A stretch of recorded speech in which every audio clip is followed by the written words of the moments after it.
pag sa mga kaibigan mo, ang saya-saya mo. Pero pag no anak mo yung kasama mo, parang parang bored na bored ka.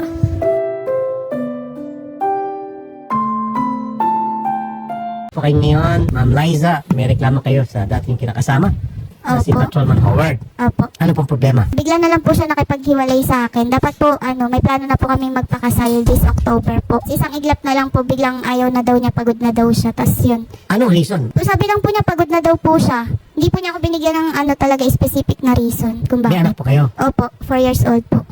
Ilan taon din po kayo nagsama bago Ano niya po, kayo? 6 years po. After 6 years, sabi niya, pagod na ako. Ayoko na. Opo. Matanong ko lang, may asawa siya. Wala naman po, binata naman po siya.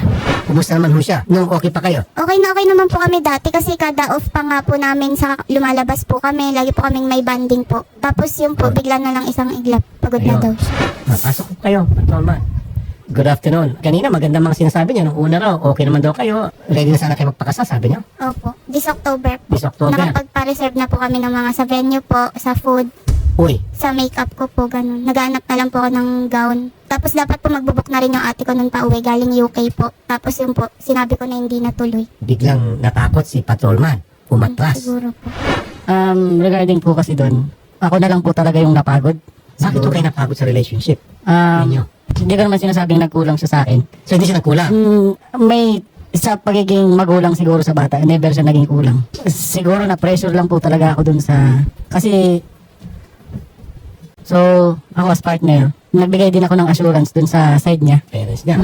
Direct to the point na po. Anong reason? Ready na, tapos sabi mo walang pagkukulang. Bakit bigla pa kayo umatras? Meron po bang third party? Wala po. Sinisigurado po. Very good. Nice to hear. Then, bakit po? Bigla na kayo umatras. Naka-stress po ba yung pagkakaroon po ng Hindi naman sir kasi wala po talaga siyang sariling desisyon eh. Nakaasa siya dun sa kung anong sabihin ng side niya. kamag-anak niya? Yun na po. Hindi na po ako para mag-specify. Oh, sige. So, ibig sabihin, nakikialam sa relationship niya? Yes po. Is it the parents? Particularly sir. Okay. Mali po yung sinasabi niya, sir. No, buntis yung anak ko. Sabi niya, magpulis lang daw muna siya para hindi siya mahirapan pagpasok pagkapulis. Pagkatapos niya mag-graduate, pakasalan na daw niya. Pero naghintay kami ng 4 years. Hanggang ngayon, hindi namin siya tinatanong kung kailan niya pakasan. Hindi kami nagpursigi sa kanya. Pero pag doon yan sa bahay kasi palipat-lipat yan sila sa kanila at saka sa amin.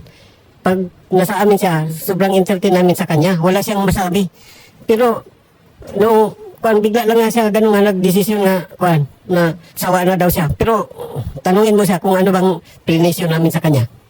Kasi kung pinremeasure po nila kami, di naman po siguro kami aabot ng ganito po, ng halos magsi 6 years po, na hindi pa po kasal. Kasi yung iba naman po pagkabuntis ng babae, pinapakasal na po agad, di ba? Tama. So parang yung magulang ko po, sabi Isa, para maging fair tayo, kasi nabanggit mo, nakikialam yung kanilang kamag-anak, tapos particular na yung parents, you have to tell, pulis ka pa man din, Yes, sir, matapang yes, sir. ka dapat. Yes, sir, yes, sir. Nandito na siya ngayon, harapan.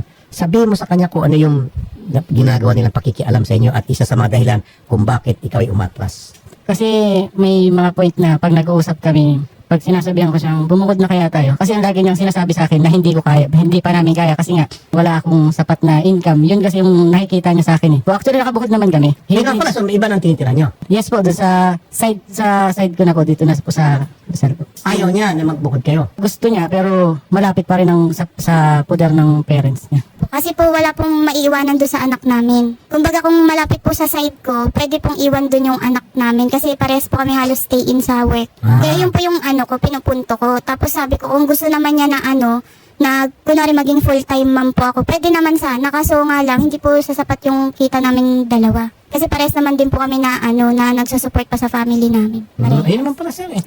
Yes So sir. tumutulong siya in a way, hindi siya Yes, pabigat. sir. Gusto niya magtrabaho, Yes. pareho kayo stay in doon sa work nyo, dapat may pag-iwanan yung Yes po. baby nyo. At dito papasok yung parents niya na para alagaan yung anak nyo. Yes po. So wala ko nakikita masama doon. Ako so actually, aminin ko na po, sagad po ako sa loan pero kahit kailan hindi ko po sila pinakain ng galing sa hindi maganda sir. Baka kasi ang iniisip niya, hindi ko kayanin. Kasi yun lagi yung thinking niya sa akin. Pero sinabi ba